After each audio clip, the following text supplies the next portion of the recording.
नमस्ते। UPSC podcast channel में आपका स्वागत है। आज हमारी भारतीय राज्य व्यवस्था श्रृंखला में हम अध्याय 61 राष्ट्रीय अल्पसंख्यक आयोग यानी नेशनल कमीशन फॉर माइनॉरिटीज पर चर्चा करेंगे। तो आज हम जिस सोर्स पर गौर कर रहे हैं वो हमें इस कमीशन की जड़ों तक ले जाता है। ये कैसे बना, क्यों बना और इसमें कौन लोग शामिल होते हैं, ये समझना जरूरी है, क्योंकि ये सिर्फ एक और सरकारी दफ्तर नहीं है, इसका एक खास मकसद है। तो चलिए परत दर परत इसे खोलते हैं। कहानी शुरू होती है 1978 में।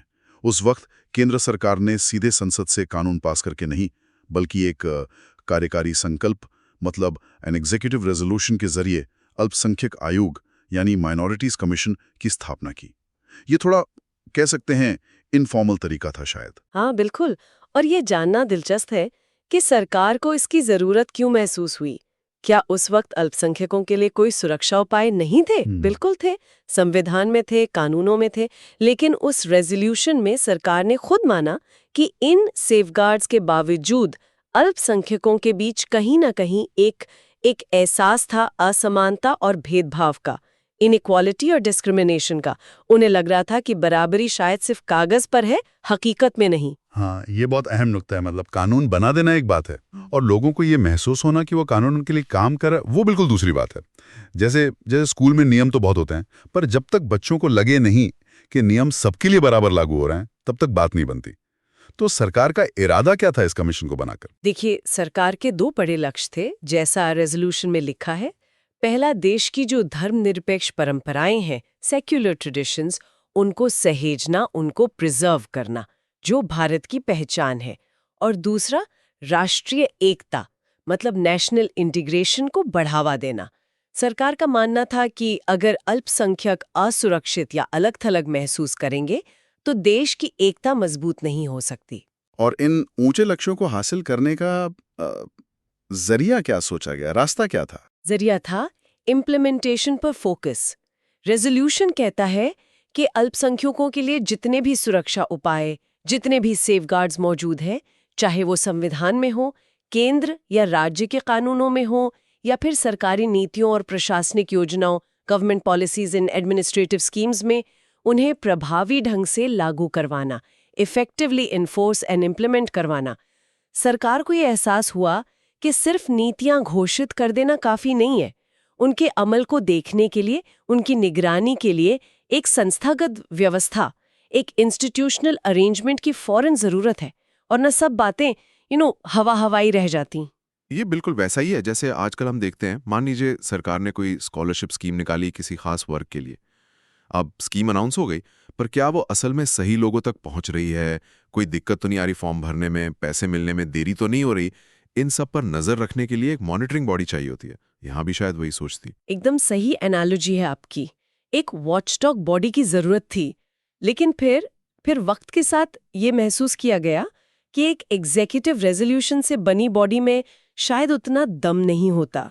उसकी सिफारिशों को शायद उतनी गंभीरता से न लिया जाए। हाँ, मतलब जैसे ऑफिस में अगर बॉस ने बस जुबानी कुछ कह दिया और अगर एक फॉर्मल सर्कुलर निकाला, दोनों के वजन में फर्क होता है ना? एग्जीक्यूटिव रेजोल्यूशन वाली बॉडी की बात शायद मंत्रालय या राज्य सरकारें उतनी सीरियसली ना लेती हों। एग्जैक्टली, यही चिंता थी। इसीलिए बाद में ये आवाज उठी और महसूस किया गया कि इस आयोग को वैधानिक दर्जा यानी स्टैट्यूटरी स्टेटस मिलना चाहिए। इसे संसद के कानून के तहत स्थापित किया जाना चाहिए। इससे दो बड़े फायदे होते। एक तो अल्पसंख्यकों के मन में आयोग की ताकत और उसके कामकाज को लेकर ज्यादा भरोसा, ज्यादा कॉन्फिडेंस पैदा होता। उन्हें लगता कि ये एक मजबूत संस्था है जो उनकी बात सुन सकती है और कार्रवाई करवा सकती है। ये तो है। और दूसरा फायदा ये कि स्टैट्यूटरी बॉडी होने से इसकी सिफारिशों का वजन बढ़ जाता। राज्य सरकारों, केंद्र शासित प्रदेशों के प्रशासनों और केंद्र सरकार के विभिन्न मंत्रालयों और विभागों पर एक नैतिक और कानूनी दबाव बनता कि वो आयोग की बात को सुने और उस पर अमल करें। ये सिर्फ एक सलाह देने वाली कमेटी नहीं रह जाती, बल्कि एक अधिकार प्राप्त संस्था बन जाती। ये बात तो समझ आती है। स्टैट्यूटरी बैकिंग मतलब ज्यादा पावर, ज्यादा गंभीरता। तो फिर क्या हुआ, क्या कदम उठाया गया? इसी सोच के चलते संसद ने राष्ट्रीय अल्पसंख्यक आयोग अधिनियम 1992 मतलब national commission for minorities act 1992 पारित किया और ये कानून 17 मई 1993 को लागू हो गया, केम इनटू फोर्स जिसे कहते हैं। तो 1993 में जाकर जो 1978 वाला आयोग था वो एक स्टैट्यूटरी बॉडी बन गया और उसका नाम भी बदलकर राष्ट्रीय अल्पसंख्यक आयोग national commission for minorities NCM हो गया। मतलब करीब 15 साल लग गए उसे ये कानूनी मजबूती मिलने में और पहला स्टैट्यूटरी आयोग फिर 1993 में गठित हुआ। हाँ, ये सफर थोड़ा लंबा रहा। यहाँ एक और पहलू ध्यान देने वाला है, ये आयोग कानूनन एक स्वायत्त निकाय है, ऑटोनॉमस बॉडी है। मतलब इसे अपने कामकाज में स्वतंत्रता हासिल है। सरकार रोजमर्रा के मामलों में दखल नहीं दे सकती थियोरेटिकली, लेकिन प्रशासनिक तौर पर एडमिनिस्ट्रेटिवली ये अल्पसंख्यक कार्य मंत्रालय मिनिस्ट्री ऑफ माइनॉरिटी अफेयर्स के तहत आता है। और मजे की बात यह है कि ये मंत्रालय भी काफी बाद में 2006 में बना। पहले ये काम सामाजिक न्याय और अधिकारिता मंत्रालय ministry of social justice and empowerment का हिस्सा था। अच्छा, तो स्वायत्त भी है और मंत्रालय के अधीन भी। ये थोड़ा कंफ्यूजिंग लग सकता है। इसका मतलब क्या हुआ? मतलब क्या ये अपनी मर्जी से जांच कर सकता है, सिफारिशें दे सकता है, लेकिन स्टाफ बजट वगैरह के लिए मंत्रालय पर निर्भर है, कुछ ऐसा? हाँ, आप इसे काफी हद तक ऐसी समझ सकती हैं।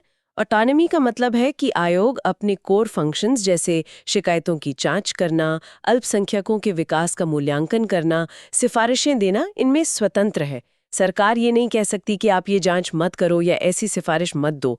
लेकिन इसका जो सचिवालय है, स्टाफ है, फंड्स हैं, ये सब प्रशासनिक ढांचा मंत्रालय के जरिए ही चलता है। ये एक तरह का कह सकते हैं चेक्स एंड बैलेंसेस भी है शायद।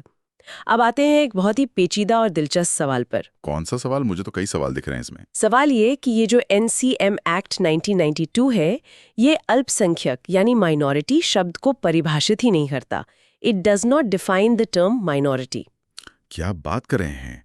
ये तो बहुत ही अजीब है। मतलब जिस समूह के हितों की रक्षा के लिए पूरा कानून और आयोग बनाया गया, कानून खुद ही नहीं बता रहा कि वो समूह कौन है। ये तो ऐसा हो गया कि आपने शादी का कार्ड छपवा दिया पर दूल्हा दुल्हन का नाम ही नहीं लिखा। फिर पता किस चलेगा कि आयोग किसके लिए काम करेगा? हाँ, ये पहली बार सुनने में वाकई अटपटा लगता है, लेकिन कानून ने इसका एक रास्ता निकाला है। एक्ट की धारा 2C केंद्र सरकार को ये शक्ति देती है कि वो इस अधिनियम के प्रयोजनों के लिए for the purposes of this act अल्पसंख्यकों को अधिसूचित करे, नोटिफाई करे। यानी परिभाषा एक्ट में कठोर लिखने के बजाय ये जिम्मेदारी और एक तरह का लचीलापन केंद्र सरकार को दिया गया कि वो समय समय पर जरूरत के हिसाब से समुदायों को अल्पसंख्यक के तौर पर नोटिफाई कर सके। अच्छा, तो पावर केंद्र सरकार के पास है, ये भी अपने आप में एक अहम बात है। मतलब राज्य सरकारें अपने स्तर पर किसी को अल्पसंख्यक घोषित नहीं कर सकती इस एक्ट के तहत। इस पर भी तो काफी बहस होती है कि माइनॉरिटी स्टेटस राष्ट्रीय स्तर पर तय होना चाहिए या राज्य स्तर पर। बिल्कुल, ये एक बड़ा मुद्दा रहा है और अभी भी है, खासकर TMFI फाउंडेशन केस के बाद। सुप्रीम कोर्ट ने तो कहा था कि भाषाई और धार्मिक अल्पसंख्यक राज्य के संदर्भ में तय होने चाहिए, लेकिन NCM एक्ट केंद्र सरकार को ही नोटिफाई करने का अधिकार देता है। तो यहाँ एक तरह का विरोधाभास या बहस का बिंदु बना रहता है। खैर, वापस आते हैं नोटिफिकेशन पर। तो केंद्र सरकार ने किन समुदायों को नोटिफाई किया है? जब 1993 में एक्ट लागू हुआ, तब केंद्र सरकार ने 5 धार्मिक समुदायों रिलीजियस कम्युनिटीज को अल्पसंख्यक के रूप में अधिसूचित किया। मुस्लिम, ईसाई, सिख, बौद्ध और पारसी। ठीक है, ये 5 शुरू से थे, मुस्लिम, ईसाई, सिख, बौद्ध, पारसी, ये मुझे याद है। हाँ, और फिर काफी समय बाद 2014 में जैन समुदाय को भी इस लिस्ट में शामिल किया गया। इसके लिए 27 जनवरी 2014 को एक नोटिफिकेशन जारी हुआ। तो आज की तारीख में केंद्र सरकार द्वारा इस एक्ट के तहत 6 समुदायों को अल्पसंख्यक का दर्जा प्राप्त है। समझ गया। तो ये सफर काफी दिलचस्प रहा, एक सरकारी संकल्प से शुरू होकर स्टैट्यूटरी बैकिंग की जरूरत महसूस होने, फिर कानून बनने और फिर समुदायों को नोटिफाई करने तक। लेकिन कोई भी इंस्टीट्यूशन सिर्फ कानून और नोटिफिकेशन से नहीं चलता, उसके अंदर बैठे लोगों से चलता है, उनकी काबिलियत और उनकी निष्ठा से चलता है। तो अब सवाल उठता है कि इस अहम आयोग की बागडोर किनके हाथों में होती है? कौन है वो लोग जो अल्पसंख्यकों के हितों की निगरानी करते हैं? चलिए अब आयोग की बनावट यानी उसके कॉम्पोजिशन को समझते हैं। बिल्कुल, जैसा कि नाम से ही जाहिर है, ये एक आयोग है, यानी इसमें एक से ज्यादा सदस्य होते हैं। ये एक बहुसदस्यीय निकाय है, एक मल्टी मेंबर बॉडी है। कानून के मुताबिक इसमें एक अध्यक्ष चेयरपर्सन, एक उपाध्यक्ष वाइस चेयरपर्सन और 5 अन्य सदस्य मेंबर्स होते हैं। तो कुल मिलाकर 1 + 1 + 5 = 7 लोग इस आयोग को चलाते हैं। 7 सदस्य। और इन 7 लोगों को कौन चुनता है? क्या कोई सिलेक्शन कमेटी होती है या सीधे सरकार नियुक्त करती है? प्रोसेस क्या है? नॉमिनेटेड होते हैं ये। कानून कहता है कि ये ऐसे व्यक्ति होने चाहिए जो प्रतिष्ठा, योग्यता और सत्यनिष्ठा वाले हों, एमिनेंस, एबिलिटी और इंटेग्रिटी वाले। अब ये शब्द सुनने में तो बहुत अच्छे लगते हैं, एमिनेंट, एबल और पर्सन ऑफ इंटेग्रिटी, लेकिन ये काफी सब्जेक्टिव भी है। असल में इसका मतलब है कि सरकार ऐसे लोगों को चुनेगी जो अपने क्षेत्र में जाने माने हों, काम करने की क्षमता रखते हों और जिनका चरित्र साफ सुथरा हो, जिन पर भरोसा किया जा सके। ये उम्मीद तो की जानी चाहिए इतने महत्वपूर्ण पद के लिए, लेकिन क्या कोई और ठोस शर्त भी हैं? जैसे कि क्या किसी खास बैकग्राउंड से होना जरूरी है, कोई क्वालिफिकेशन? हाँ, एक बहुत ही महत्वपूर्ण शर्त है जो इसके रिप्रेजेंटेटिव कैरेक्टर को सुनिश्चित करती है। कानून कहता है कि अध्यक्ष सहित इंक्लूडिंग द चेयरपर्सन कम से कम 5 सदस्य अल्पसंख्यक समुदायों से, माइनॉरिटी कम्युनिटीज से होने चाहिए। 7 में से 5। ओह, 7 में से 5 सदस्य अल्पसंख्यक समुदायों से, ये तो बहुमत से भी ज्यादा है। इसका मतलब यह है कि आयोग में निर्णय लेने की प्रक्रिया में अल्पसंख्यक आवाजों का वजन हमेशा ज्यादा रहेगा। ये तो स्ट्रक्चर में ही इनबिल्ट है। इससे यह भी सुनिश्चित होता है कि आयोग उन समुदायों की जमीनी हकीकत, उनकी मुश्किलों और उनकी उम्मीदों को बेहतर तरीके से समझ पाएगा। निश्चित रूप से ये प्रावधान आयोग को उसके कोर मैंडेट से जोड़े रखता है। ये बहुत जरूरी है। अब बात करते हैं इनके वेतन, भत्ते और दूसरी सेवा शर्तों की। Salaries, allowances and other service conditions, ये सब भी केंद्र सरकार ही तय करती है और प्रशासनिक रूप से अल्पसंख्यक कार्य मंत्रालय इसे देखता है। सोर्स ये भी स्पष्ट करता है कि जब सदस्यों की सेवा शर्तों की बात होती है तो उसमें उपाध्यक्ष, वाइस चेयरपर्सन भी शामिल माने जाते हैं।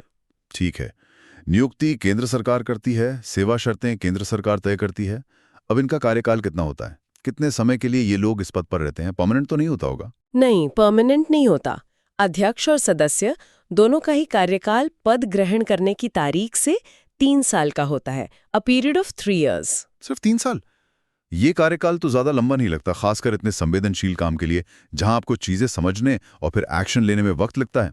खैर, 3 साल का कार्यकाल है। अब मान लीजिए कोई सदस्य या अध्यक्ष बीच में ही पद छोड़ना चाहे तो, या फिर सरकार किसी को उसके काम से खुश ना हो या कोई गड़बड़ी हो जाए, तो क्या सरकार उन्हें हटा भी सकती है? हाँ, दोनों ही स्थितियां संभव है।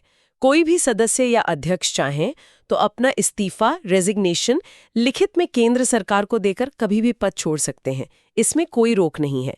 और दूसरी तरफ केंद्र सरकार के पास भी ये अधिकार है कि वो अध्यक्ष या किसी सदस्य को उनका 3 साल का कार्यकाल पूरा होने से पहले हटा सके। लेकिन ऐसा करने के लिए कुछ खास वजह होनी चाहिए जो कानून में स्पष्ट रूप से बताई गई हैं। ऐसे ही नहीं हटाया जा सकता। ये जानना बहुत जरूरी है कि वो वजह क्या है, क्योंकि इससे आयोग की स्वतंत्रता और सदस्यों की जॉब सिक्योरिटी का अंदाजा लगता है। अगर हटाने के आधार बहुत हल्के या वेग होंगे तो सदस्य शायद सरकार के दबाव में आ जाएं या खुलकर काम ना कर पाएं। तो क्या आधार बताए गए हैं हटाने के? कानून में 6 परिस्थितियां, 6 सर्कमस्टेंसेस गिनाई गई हैं जिनके आधार पर केंद्र सरकार किसी सदस्य या अध्यक्ष को हटा सकती है। पहला, दिवालियापन, इंसॉल्वेंसी। अगर कोई सदस्य एडजुडिकेटेड इंसॉल्वेंट हो जाए, मतलब कानूनी तौर पर दिवालिया घोषित हो जाए और अपने कर्ज चुकाने में असमर्थ हो। ठीक है, बैंकरप्ट हो जाएगा। हाँ। दूसरा, सजा याफ्ता होना, कन्विक्शन। अगर सदस्य को किसी ऐसे अपराध के लिए दोषी ठहराया जाए और जेल की सजा हो जाए जिसमें केंद्र सरकार की राय में मॉरल टर्पिट्यूड का मतलब है कोई ऐसा काम जो समाज की नज़र में बहुत गिरा हुआ या अनैतिक हो, जैसे धोखाधड़ी, गबन या कोई गंभीर किस्म का विश्वासघात। सिर्फ कोई भी अपराध नहीं, बल्कि नैतिक रूप से गंभीर अपराध। अच्छा, तो कोई सीरियस कन्विक्शन जिसमें मॉरल एंगल जुड़ा हो। ठीक है, और क्या है? तीसरा, मानसिक अस्वस्थता, अनसाउंड माइंड। अगर किसी सक्षम न्यायालय, कॉम्पिटेंट कोर्ट द्वारा सदस्यों को मानसिक रूप से अस्वस्थ घोषित कर दिया जाए। चौथा, अक्षमता या इनकार, इनकैपेसिटी और रिफ्यूजल टू एक्ट। अगर सदस्य काम करने से इनकार कर दे या शारीरिक या मानसिक रूप से काम करने में असमर्थ, इनकेपेबल ऑफ एक्टिंग हो जाए, जैसे लंबी बीमारी हो जाए या वो जानबूझकर अपनी जिम्मेदारियां ना निभाए। 5वां, लगातार अनुपस्थिति, एब्सेंस फ्रॉम मीटिंग्स। अगर सदस्य आयोग की लगातार 3 बैठकों 3 consecutive मीटिंग्स से बिना इजाजत या वाजिब कारण के गैर हाजिर रहे, ये दिखाता है कि वो अपने काम के प्रति गंभीर नहीं है। और 6, पद का दुरुपयोग, अब्यूज ऑफ पोजीशन। पद का दुरुपयोग ये क्या है? ये सबसे महत्वपूर्ण और शायद सबसे सब्जेक्टिव आधार है।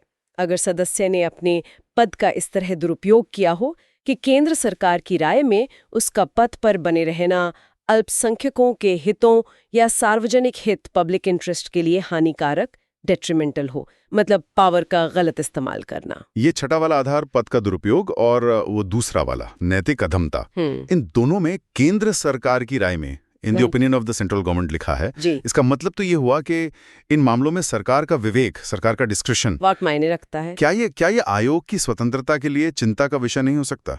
सरकार अपनी मर्जी से पद के दुरुपयोग की व्याख्या करके किसी सदस्य को हटा सकती है? आपकी चिंता बिल्कुल जायज है। ये opinion of the central government वाला क्लॉज हमेशा से बहस का मुद्दा रहा है, न सिर्फ इस आयोग में बल्कि कई और स्टैट्यूटरी बॉडीज में भी। सैद्धांतिक रूप से सरकार से अपेक्षा की जाती है कि वो इस शक्ति का इस्तेमाल सोच समझकर, तथ्यों के आधार पर और निष्पक्ष रूप से करेगी। लेकिन व्यवहार में इस बात की आशंका हमेशा बनी रहती है कि कहीं सरकार इस प्रावधान का इस्तेमाल असुविधाजनक या स्वतंत्र आवाज वाले सदस्यों को हटाने के लिए न कर ले। ये आयोग की स्वायत्तता पर एक तलवार की तरह लटक सकता है। हालांकि ये भी है कि सदस्य को हटाने से पहले आमतौर पर उसे अपना पक्ष रखने का मौका दिया जाता है, प्रिंसिपल ऑफ नेचुरल जस्टिस के तहत। ये समझना जरूरी था कि हटाने की प्रक्रिया में ये पहलू भी है। अच्छा, सोर्स में एक और छोटी सी बात का जिक्र है। 1995 में एक संशोधन हुआ था, संरचना को लेके कुछ बदलाव हुआ था। हाँ, वो एक मामूली सा बदलाव था। जब 1992 का एक्ट बना और 1993 में पहला आयोग गठित हुआ, तब संरचना थी एक अध्यक्ष और 6 सदस्य, चेयरपर्सन प्लस 6 मेंबर्स। फिर 1995 में एक संशोधन अधिनियम आया, national commission for minorities amendment act 1995। इसने संरचना को बदलकर एक अध्यक्ष, एक उपाध्यक्ष और 5 सदस्य, chairperson plus vice chairperson plus 5 members कर दिया। कुल संख्या 7 ही रही, बस 6 सदस्यों में से एक को उपाध्यक्ष, वाइस चेयरपर्सन का पदनाम और शायद कुछ अतिरिक्त जिम्मेदारियां दे दी गईं। इससे शायद आयोग के आंतरिक कामकाज और हायरार्की में थोड़ी और स्पष्टता आई होगी। ठीक है, तो ये थी पूरी कहानी राष्ट्रीय अल्पसंख्यक आयोग की स्थापना और उसकी संरचना की।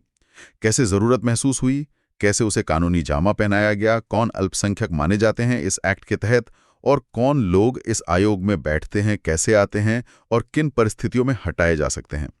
हमने इसके कानूनी और प्रक्रियात्मक पहलुओं को काफी गहराई से देखा। चलिए अब आगे बढ़ते हैं और देखते हैं कि इस आयोग के कार्य और शक्तियां क्या हैं। ठीक है, तो अब बात करते हैं नेशनल कमीशन फॉर माइनॉरिटीज की। सुनने में तो ये नाम काफी भारी भरकम सा लगता है। हाँ, लगता तो है। पर असल में ये कमीशन करता क्या है? मतलब इसके पास क्या ताकतें हैं, और सबसे जरूरी ये अपनी फाइंडिंग सरकार तक कैसे पहुंचाता है, और फिर उसका होता क्या है? बेसिकली अल्पसंख्यकों के हितों की रक्षा के लिए इसे एक तरह का वॉचडॉग समझा जाता है। तो चलो आज इसी के पूरे मैकेनिज्म को जरा करीब से समझते हैं, अपने सोर्सेज के आधार पर देखते हैं इसमें क्या खास है। बिल्कुल सही। देखो, कोई भी कमीशन बना देना एक बात है, पर वो इफेक्टिव हो इसके लिए जरूरी है कि उसके पास क्लियर कट फंक्शंस हो। हाँ, यानी उससे करना क्या ये साफ हो। अच्छा, साथ ही उन कामों को करने के लिए जरूरी पावर्स यानी अधिकार या ताकतें हो। राइट। और आखिर में एक रोबस्ट अकाउंटेबिलिटी प्रोसेस होना चाहिए, जिससे ये पता चले कि कमीशन की बातों का कुछ असर भी हो रहा है या नहीं। तो आज इन्हीं 3 पहलुओं पर, फंक्शंस, पावर्स और रिपोर्टिंग पर गौर करेंगे जो सोर्सेज में दिए गए हैं। हाँ, सोर्सेज में फंक्शंस के तो 9 पॉइंट्स दिए गए, काफी लंबी लिस्ट है। हाँ, डिटेल्ड है काफी। चलो एक एक करके इन्हें अनपैक करते हैं, समझने की कोशिश करते हैं कि ये सिर्फ कागजी बात है या इनमें वाकई कुछ दम है। पहला पॉइंट है माइनॉरिटीज के डेवलपमेंट की प्रोग्रेस को इवैल्यूएट करना।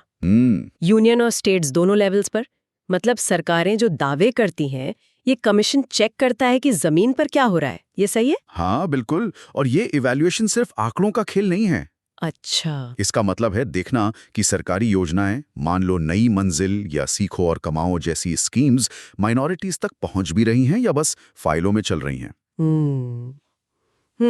उनकी सोशियो इकोनॉमिक कंडीशन यानी सामाजिक और आर्थिक स्थिति में कुछ सुधार आ रहा है या नहीं।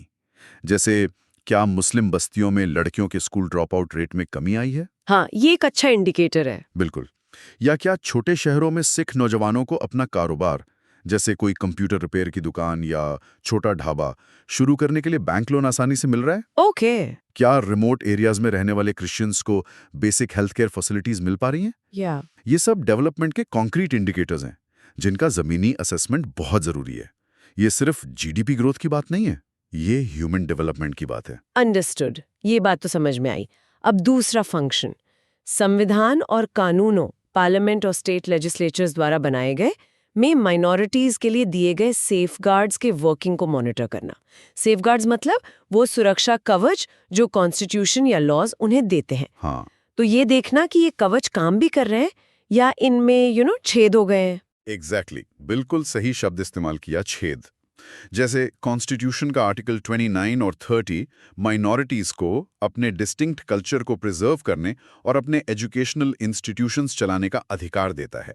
हाँ, ये तो फंडामेंटल राइट्स में पढ़ा है। राइट?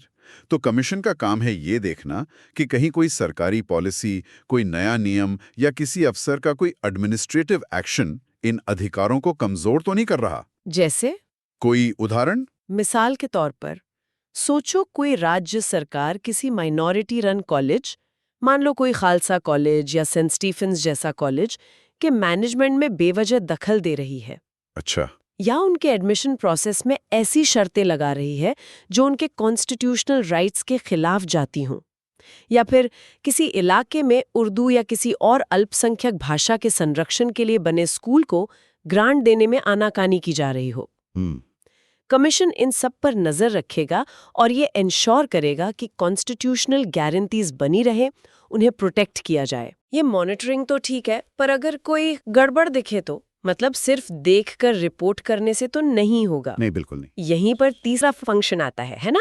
इन सेफगार्ड्स को इफेक्टिवली इम्प्लीमेंट करने के लिए सेंट्रल या स्टेट गवर्नमेंट्स को रिकमेंडेशंस देना, यानी सिर्फ प्रॉब्लम बताना नहीं, सोल्यूशन भी सुझाना। बिल्कुल, पॉइंट पकड़ा आपने। अगर मॉनिटरिंग में पता चलता है कि मान लीजिए किसी लॉ का इम्प्लीमेंटेशन ठीक से नहीं हो रहा या कोई पॉलिसी गैप है, तो कमीशन बताएगा कि उसे ठीक कैसे किया जाए। कैसे सुझाव दे सकता है? उदाहरण के लिए, अगर डेटा दिखाता है कि कॉम्पिटिटिव एग्जाम्स में किसी अल्पसंख्यक समुदाय, जैसे मान लो बुद्धिस्ट या पारसीज, का सक्सेस रेट लगातार कम हो रहा है, हाँ, और इन्वेस्टिगेशन में लगता है कि शायद कोचिंग फैसिलिटीज तक उनकी पहुंच कम है या एग्जाम लैंग्वेज उनके लिए बैरियर बन रही है, तो कमीशन स्पेसिफिक स्टेप्स सजेस्ट कर सकता है। जैसे कि ये रिकमेंडेशंस हो सकती हैं टारगेटेड कोचिंग प्रोग्राम्स चलाना, एप्लीकेशन प्रोसेस को सिंप्लीफाई करना, या फिर सिलेक्शन क्राइटेरिया की समीक्षा करना, ताकि अनजाने में घुसा कोई सिस्टमैटिक बायस हटाया जा सके। रिकमेंडेशन प्रैक्टिकल और एक्शनेबल होनी चाहिए, हवा में नहीं। सही है।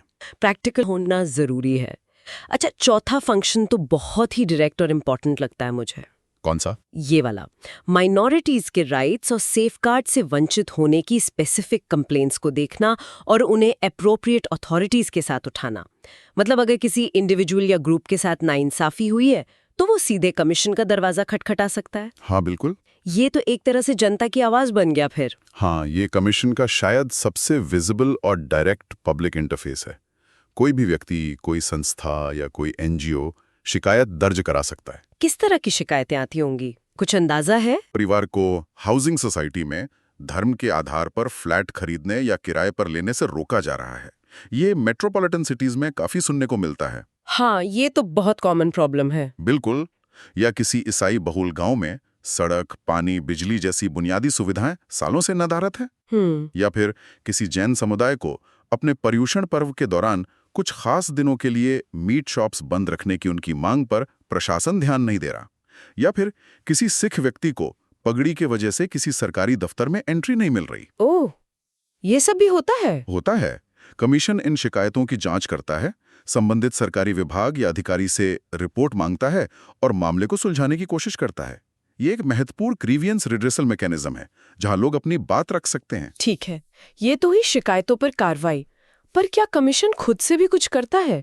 मतलब प्रोएक्टिव होकर। हाँ, करता है। यहीं पर पांचवा और छठा फंक्शन आते हैं जो स्टडीज और रिसर्च से जुड़े हैं। पांचवा है माइनॉरिटीज के खिलाफ किसी भी डिस्क्रिमिनेशन से उत्पन्न होने वाली प्रॉब्लम्स पर स्टडीज करवाना और उन्हें हटाने के लिए उपाय रेकमेंड करना। ये प्रोएक्टिव अप्रोच है, सिर्फ शिकायत का इंतजार नहीं करना। बिल्कुल सही। इसे प्रोएक्टिव मैकेनिज्म कहना ठीक होगा। कमीशन खुद से इनिशिएटिव लेकर रिसर्च कमीशन कर सकता है। किस तरह की रिसर्च? उदाहरण के तौर पर, क्या किसी खास शहर, मान लो अहमदाबाद या हैदराबाद में किसी अल्पसंख्यक समुदाय के एंटरप्रेन्योर्स को बैंक लोन मिलने में ज्यादा दिक्कतें आ रही हैं? क्यों? हाँ, ये जानना जरूरी है। क्या लोन ऑफिसर्स का कोई हिडन बायस है? या फिर क्या लोन के लिए जो कोलैटरल सिक्योरिटी की शर्तें हैं वो ऐसी हैं कि उस समुदाय के ज्यादातर लोगों ने पूरा ही नहीं कर पाते? ये भी हो सकता है। या सोचो, क्या प्राइवेट सेक्टर जॉब्स में, खासकर आईटी या फाइनेंस में, किसी खास धर्म के लोगों को इंटरव्यू कॉल कम आते हैं? ओह, ऐसी स्टडीज करवाकर कमीशन उन सिस्टमिक इश्यूज को उजागर कर सकता है जो शायद रोजमर्रा में नजर ना आए। डिस्क्रिमिनेशन कई बार बहुत सटल होता है, इंस्टीट्यूशनलाइज्ड होता है। उसे पकड़ने के लिए ऐसी स्टडीज बहुत जरूरी हैं। सही बात है। अच्छा, और छठा पॉइंट भी इसी से जुड़ा है, माइनॉरिटीज के सोशियो इकोनॉमिक और एजुकेशनल डेवलपमेंट से संबंधित इश्यूज पर स्टडीज, रिसर्च और एनालिसिस करना। ये डिस्क्रिमिनेशन वाले पॉइंट से कैसे अलग है? थोड़ा कंफ्यूजिंग है। हाँ, मिलता जुलता लगता है, पर इसमें थोड़ा फर्क है।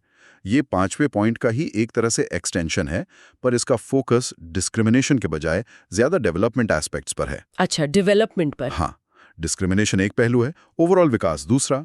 जैसे किसी अल्पसंख्यक बहुल जिले, मान लीजिए पश्चिम बंगाल के मुर्शिदाबाद या केरल के मल्लापुरम में, सरकारी स्कूलों की क्वालिटी कैसी है? क्या वहाँ टीचर्स पूरे हैं? क्या इंफ्रास्ट्रक्चर ठीक है? इस पे रिसर्च करना, या ये एनालाइज करना कि सरकार के जो बड़े स्किल डेवलपमेंट प्रोग्राम्स चल रहे हैं, जैसे प्रधानमंत्री कौशल विकास योजना, हाँ, सुना इस बारे में। उससे माइनॉरिटी यूथ को कितना फायदा हो रहा है? क्या वो इन प्रोग्राम्स तक एक्सेस कर पा रहे हैं? क्या जो स्किल सिखाई जा रही हैं वो मार्केट रेलेवेंट हैं? और क्या कोर्स के बाद नौकरी मिल रही है? एग्जैक्टली। क्या कोर्स पूरा करने के बाद उन्हें वाकई में नौकरी मिलने में मदद मिल रही है? ये एनालिसिस सिर्फ हाँ या नहीं में नहीं होता। इसमें data, field visits, stakeholder consultation सब शामिल होता है। गहराई में जाना पड़ता है। ओके, तो पहले मॉनिटरिंग, फिर कंप्लेंट्स, फिर स्टडीज। पैटर्न समझ आ रहा है। अब सातवां फंक्शन, सेंट्रल या स्टेट गवर्नमेंट्स द्वारा किसी भी माइनॉरिटी के संबंध में उठाए जाने वाले अप्रोप्रिएट मेजर्स सुझाना, यानी जो स्टडीज और एनालिसिस किया उसके आधार पर कॉन्क्रीट कदम सुझाना। ये रेकमेंडेशंस वाले तीसरे पॉइंट से कैसे अलग है? वो भी तो रेकमेंडेशंस ही था। अच्छा सवाल है। तीसरा पॉइंट था सेफगार्ड्स की इंप्लीमेंटेशन पर रेकमेंडेशंस देना, मतलब जो कानूनी अधिकार पहले से हैं उन्हें लागू कैसे करें। ठीक। जबकि ये सातवां पॉइंट ज्यादा ब्रॉड है और डेवलपमेंट मेजर्स पर फोकस करता है, जो अक्सर रिसर्च फाइंडिंग्स पर आधारित होते हैं। नई चीजें सुझाना, नई पॉलिसीज सुझाना। Okay, got it.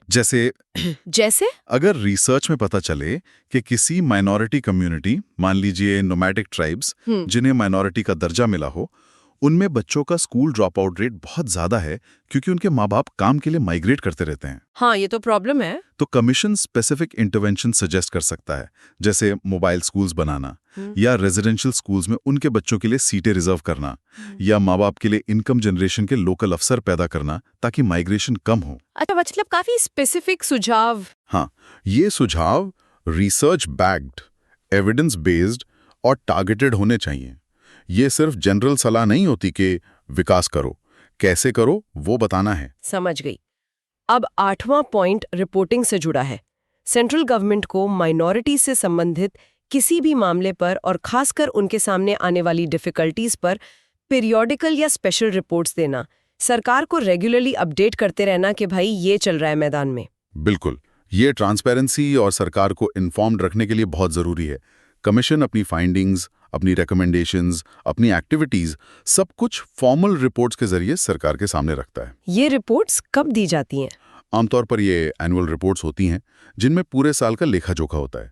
लेकिन अगर कोई बहुत अर्जेंट या सीरियस इशू सामने आता है, जैसे मान लो देश के किसी हिस्से में अचानक कोई बड़ा कम्युनल राइट भड़क जाए, तो कमीशन उस पर एक स्पेशल रिपोर्ट भी तुरंत बनाकर सरकार को दे सकता है। अच्छा, स्पेशल रिपोर्ट भी? हाँ, ताकि सरकार लेटेस्ट सिचुएशन से अवगत रहे और जरूरत पड़े तो तुरंत एक्शन ले सके। और आखिरी 9वां पॉइंट, सेंट्रल गवर्नमेंट द्वारा रेफर किया गया कोई अन्य मामला देखना, ये तो बड़ा ओपन एंडेड सा लगता है। मतलब सरकार कुछ भी काम दे सकती है। हाँ, ये एक तरह का एनेबलिंग प्रोविजन है। Enabling provision. मतलब ये कमीशन के मैंडेट को जरूरत पड़ने पर एक्सपैंड करने की फ्लेक्सिबिलिटी देता है। हो सकता है सरकार किसी नई पॉलिसी के पोटेंशियल इम्पैक्ट ऑन माइनॉरिटीज का असेसमेंट करने के लिए कहे, अच्छा। या शायद किसी खास इंटरनेशनल कन्वेंशन या ट्रीटी ऑब्लिगेशंस के संदर्भ में अल्पसंख्यकों की स्थिति पर कमीशन की एक्सपर्ट ओपिनियन मांगे, या फिर किसी स्पेसिफिक कम्युनिटी की यूनिक प्रॉब्लम्स को स्टडी करने का काम सौंपे। ये कमीशन को स्टैटिक होने से बचाता है और उसे कंटेम्प्रेरी इश्यूज से डील करने लायक बनाता है। व्यू, ये तो हुए 9 फंक्शंस। सुनने में तो काफी कॉम्प्रिहेंसिव लगता है। हाँ, है तो काफी। लेकिन इन सब कामों को करने के लिए, खासकर जब जांच पड़ताल करनी हो, शिकायतें सुननी हो, तो कमीशन के पास कुछ ताकतें भी तो होनी चाहिए। सिर्फ सलाह देने से तो काम नहीं चलेगा। बिल्कुल नहीं चलेगा। सोर्स कहता है कि कमीशन के पास सिविल कोर्ट की सारी शक्तियां होती हैं। ये सुनने में काफी पावरफुल लगता है। मतलब ये कोई टूथलेस बॉडी नहीं है। एब्सोल्युटली, ये पावर्स ही कमीशन को इफेक्टिव बनाती हैं। बिना इन शक्तियों के कमीशन की जांच सिर्फ एक इनफॉर्मल इंक्वायरी बनकर रह जाएगी, जिसकी कोई लीगल बाइंडिंग फोर्स नहीं होगी। अच्छा। सिविल कोर्ट की पावर्स होने का मतलब है कि कमीशन लीगली एनफोर्सेबल एक्शंस ले सकता है। सोर्सेज में कई पावर्स लिस्ट की गई हैं, चलो उन्हें देखते हैं। हाँ, बताइए। पहला, किसी भी व्यक्ति को भारत के किसी भी हिस्से से समन करना और हाजिर करवाना और शपथ पर उसकी जांच करना। समन करना मतलब लीगली आदेश देना कि आपको पेश होना है। ओह, जैसे कोर्ट समन भेजता। हाँ, बिल्कुल वैसा ही। सोचो, किसी माइनॉरिटी एजुकेशनल इंस्टीट्यूशन ने एडमिशन में धांधली की शिकायत की है। कमीशन उस इंस्टीट्यूशन के हेड को या एडमिशन कमेटी के मेंबर्स को समन करके बुला सकता है और उनसे ओथ पर यानी कसम खिलवाकर सवाल जवाब कर सकता है। और उनके बयान को लीगली रिकॉर्ड किया जा सकता है। हाँ, बिल्कुल। मतलब उन्हें आना ही पड़ेगा, बहाना नहीं चलेगा कि बिजी है या शहर से बाहर है। कानूनन तो आना पड़ेगा, वरना लीगल कॉन्सिक्वेंसेस हो सकते हैं, जैसे कंटेम्प्ट ऑफ कोर्ट की तरह ही कंटेम्प्ट ऑफ कमीशन प्रोसीडिंग्स हो सकती हैं। बाप रे। अच्छा, दूसरी पावर? दूसरा, किसी भी डॉक्यूमेंट को खोजने और पेश करने की मांग करना। उसी एडमिशन वाले केस में कमीशन कॉलेज से admission forms, merit lists, waiting lists, selection criteria documents, committee meeting minutes, सब कुछ मांग सकता है। और कॉलेज को देना पड़ेगा। हाँ, कॉलेज को वो डॉक्यूमेंट्स पेश करने होंगे। इससे ट्रांसपेरेंसी आती है और सच सामने लाने में मदद मिलती है। झूठ बोलना मुश्किल हो जाता है। ठीक है। तीसरा, एफिडेविट्स पर सबूत लेना। एफिडेविट मतलब एक लिखित बयान जो शपथ लेकर दिया जाता है कि इसमें लिखी बातें सच हैं। हाँ, पता है। कमीशन शिकायतकर्ता, गवाहों या किसी और रेलेवेंट व्यक्ति से एफिडेविट पर उनका टेस्टिमनी ले सकता है।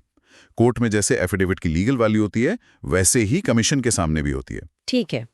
चौथा पावर क्या है? किसी भी कोर्ट या ऑफिस से पब्लिक रिकॉर्ड या उसकी कॉपी मांगना। ओके। अगर मामला किसी सरकारी स्कीम के बेनिफिट्स ना मिलने से जुड़ा है, तो कमीशन संबंधित सरकारी डिपार्टमेंट से उस स्कीम के guidelines, beneficiary lists, fund allocation records या कोई और रेलेवेंट पब्लिक डॉक्यूमेंट मंगवा सकता है। और उन्हें देना पड़ेगा। हाँ, उन्हें ये रिकॉर्ड देना पड़ेगा। ये सरकारी दस्तावेज होते हैं, पब्लिक रिकॉर्ड्स। समझ गई। और पांचवा, गवाहों और दस्तावेजों की जांच के लिए समन्स जारी करना। ये पहले पॉइंट से मिलता जुलता है, पर यह एम्फसाइज करता है कि कमीशन विटनेसेस को एग्जामिन करने और डॉक्यूमेंट्स को स्क्रूटनाइज करने के लिए फॉर्मल लीगल प्रोसेस समन्स का इस्तेमाल कर सकता है। मतलब पूरी कानूनी प्रक्रिया फॉलो होती है। हाँ, ये पूरी प्रक्रिया रूल ऑफ लॉ के दायरे में होती है। कमीशन अपनी मर्जी से किसी को हरास नहीं कर सकता, एक प्रॉपर प्रोसीजर फॉलो करना होता है। तो बेसिकली जांच के मामले में कमीशन एक मिनी कोर्ट की तरह काम कर सकता है, जो सिर्फ माइनॉरिटी इश्यूज पर फोकस्ड है। एग्जैक्टली। ये सिर्फ सिफारिशें नहीं देता, बल्कि सबूत जुटाने के लिए लीगल पावर्स का इस्तेमाल भी करता है। एग्जैक्टली। और एक और पॉइंट सोर्सेज में मेंशन है, कोई अन्य मामला जो प्रिस्क्राइब किया जाए। मतलब सेंट्रल गवर्नमेंट रूल्स बनाकर कमीशन को जांच से संबंधित और भी पावर्स दे सकती है, अगर जरूरत महसूस हो। अच्छा, ये फ्लेक्सिबिलिटी भी है। इन्वेस्टिगेशन करने और सच तक पहुंचने के लिए जरूरी टूल्स देती हैं। ठीक है, फंक्शन समझ लिए, पावर्स भी देख ली। अब सबसे क्रूशियल सवाल, कमीशन ने जांच कर ली, रिपोर्ट बना ली, रेकमेंडेशंस भी दे दी, पर उसके बाद क्या? क्या वो रिपोर्ट सरकारी दफ्तरों की धूल फाकती है या उसका कुछ होता भी है? ये रिपोर्टिंग मैकेनिज्म कैसे काम करता है, ये सबसे जरूरी है जानना। ये वाकई में $1 मिलियन क्वेश्चन है, क्योंकि यहीं पर कमीशन की इफेक्टिवनेस तय होती है। देखो, कमीशन अपनी एनुअल रिपोर्ट और जरूरत पड़ने पर स्पेशल रिपोर्ट्स भी सेंट्रल गवर्नमेंट को सबमिट करता है। यूजुअली ये report ministry of minority affairs के थ्रू प्रेसिडेंट को जाती है। और फिर सरकार उस रिपोर्ट का क्या करती है? क्या उस पर कोई इंटरनल कमिटी बैठती है या सीधे संबंधित मिनिस्ट्रीज को भेज दिया जाता है? नहीं, यहीं पर असली अकाउंटेबिलिटी मैकेनिज्म किक इन करता है, जो इसे सिर्फ एक इंटरनल गवर्नमेंट प्रोसेस से ज्यादा बनाता है। सेंट्रल गवर्नमेंट की ये जिम्मेदारी है कि वो कमीशन की रिपोर्ट्स को पार्लियामेंट के दोनों सदनों, लोकसभा और राज्यसभा के सामने रखे, टेबल करें। अच्छा, सबके सामने पब्लिक स्क्रूटनी के लिए? हाँ बिल्कुल। पार्लियामेंट में रखने का मतलब ही है कि वो पब्लिक डोमेन में आ गई। उस पर डिबेट हो सकती है, एमपी सवाल पूछ सकते हैं। और क्या सिर्फ रिपोर्ट रखते हैं? नहीं, सिर्फ रिपोर्ट ही नहीं रखी जाती, उसके साथ एक मेमोरेंडम भी रखा जाता है। मेमोरेंडम, उसमें क्या होता है? इस मेमोरेंडम में सरकार को डिटेल में बताना होता है कि कमीशन की रिकमेंडेशंस पर सरकार ने क्या एक्शन लिया है।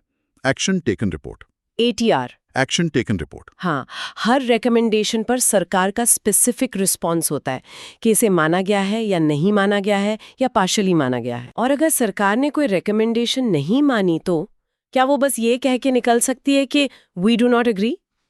नहीं, यहीं पर अकाउंटेबिलिटी का एलिमेंट और स्ट्रांग होता है। अगर सरकार ने कमीशन की कोई रिकमेंडेशन एक्सेप्ट नहीं की है तो उस मेमोरेंडम में सरकार को बाकायदा कारण बताना पड़ता है कि रिकमेंडेशन क्यों नहीं मानी गई।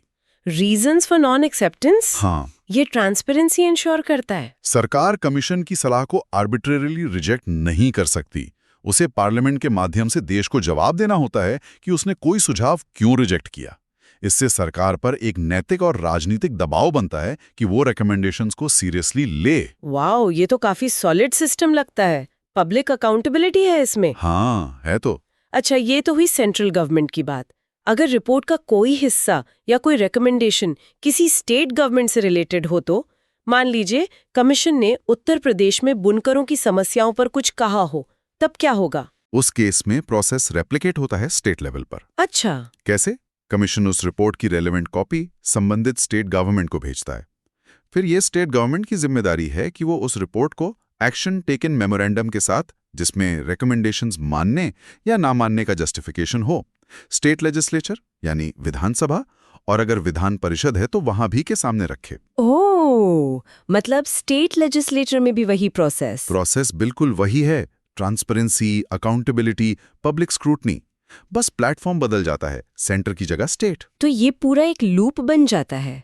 कमीशन जमीनी हकीकत जांचता है, अपनी पावर्स इस्तेमाल करके सबूत जुटाता है, फाइंडिंग्स और रिकमेंडेशंस के साथ रिपोर्ट तैयार करता है। वो रिपोर्ट सरकार, सेंटर या स्टेट के पास जाती है। सरकार उस पर लिए गए एक्शन या न लिए गए एक्शन के कारण के साथ उसे लेजिस्लेचर के सामने रखती है। सही। जहां उस पर पब्लिक और पॉलिटिकल स्क्रूटनी होती है। अकाउंटेबिलिटी मैकेनिज्म इस तरह पूरा होता है। प्रिसाइजली। थियोरेटिकली ये एक बहुत ही साउंड और वेल थॉट आउट सिस्टम है।